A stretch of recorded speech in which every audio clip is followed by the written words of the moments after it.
we sometimes eat at a restaurant called Tejas Brazil, which is an all-you-can-eat buffet. It's an incredible value because they have things like filet mignon and other expensive things on the menu. It's heavy on the meats, but it's $54.99 per person here in Palm Beach. So while it's a great value, if you're going on a date night, you're looking at $110 before any glasses of wine, taxes, tip. This can be out of the price range for a lot of people. And even if it is within your price range, it's still somewhat extravagant and wasteful to eat like that, like all the time. So I like to make some of our favorites, like the Brazilian cheese bread that we eat there.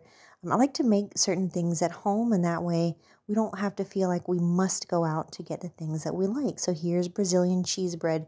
I'll be putting the exact ratios in the video description. We have tapioca flour. Please use Bob's Red Mill. I'll talk about that in a minute.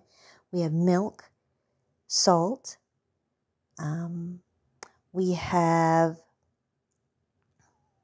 a couple kinds of cheeses. Now I'm using the Parmesan and Romano Kraft mix. And then I also have the Kraft shredded Italian 5 cheese. And I also have Muenster cheese. This is one of the few times in which shredded cheese actually works just fine. You can use the pre-shredded, it's just fine. And I got both of those on sale, so why not? I also have canola oil. You can use it like vegetable oil, any neutral oil. So I'm scalding my milk that has oil in it. So I combined the milk and the oil. We're scalding the milk. And once it reaches the scalding point, we need to keep a really close eye on it. We mix it into our tapioca flour. Now, a weird thing about this recipe is the first time that you do it, sprinkling in a little salt, the first time that you do it, it's going to look like you did something wrong. It's going to seem like it doesn't want to combine, and that's totally normal. So we're mixing that into our flour. I am, once it's well mixed, it has the weirdest squishy texture.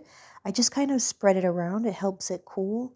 And then in about 2 to 3 minutes, I toss in my cheeses and I start to fold those in and mix those in. Once those are well mixed, I add my eggs one at a time. They don't need to be pre-beaten before. Just add the whole egg in there, one at a time. Dough is getting thick and stiff.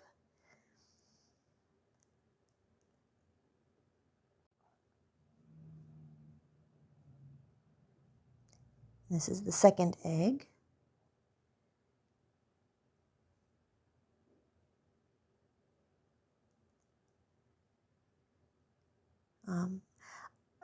A word on Bob's Red Mill. This is actually where I got the idea to make Brazilian cheese bread. They had a recipe on the back of the tapioca flour bag.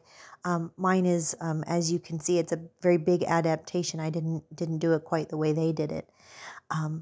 But Bob's Red Mill is a company you can feel really good about buying from. They are an American company. They are employee owned. You can go onto their website and just learn more good things about them. And the thing is, it's not going to cost you any more than purchasing tapioca flour from some other companies that, while I don't have anything against them, they're not Bob's.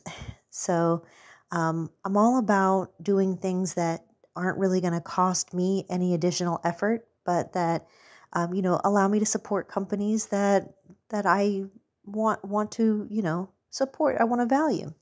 All right, so now that I've mixed my ingredients, I will add a tiny bit more tapioca flour. This is something that you have to kind of feel it out. It depends on the fat level in your milk and your cheeses. Notice I cook these at 400 degrees for exactly 20 minutes. Notice that the ones on the left look more perfectly round, and that's because for those, I dusted my fingers with the tapioca flour, impeccably clean hands that I had not touched anything with. And then I dusted them with the flour and I rolled them. And then the ones in the middle and on the right, those were just dropped. I used 2 spoons and I kind of formed something approximating a ball shape. And I just dropped them on the cookie sheet. And so you can see there's quite a bit of difference in the shape. Now, I don't know which one I like. I feel like the ones on the left are more like, I feel like they look nicer, but the ones that I like, the one you see I'm touching on the right, those cool, like raised points are just little bits of crispy cheese that got cooked a little extra, and the texture is just even better on those. So I don't know. I would encourage you to try both ways. Because like I said, the ones on the left have a much more homogeneous texture when you bite into them. But they're both really good. And yeah, these are definitely one of Eric's favorites. He said this is the best cheese bread he's ever eaten. He said he could eat this every day. And I feel sad to think that there are some people who eat at Tejas de Brazil or Fogo de Chao kind of restaurants only for anniversaries and weddings, or birthdays, I should say, not weddings. Um, and it doesn't have to be that way. Oh, just check out the texture there. I don't know if you can see there's like air pockets because it kind of puffed up in the middle. I mean, the texture is just so cool and interesting. It's so good. That tapioca flour makes a really interesting texture. But I think that we all deserve to eat good foods that we like, and I don't think that we should wait to do that for special occasions. I think we should try to find more opportunities for special occasions in the everyday. So I hope that you would try this Brazilian cheese bread. Again, I will be putting the ingredients in the video description, like the exact ratios and everything like that. All right, take care. Bye.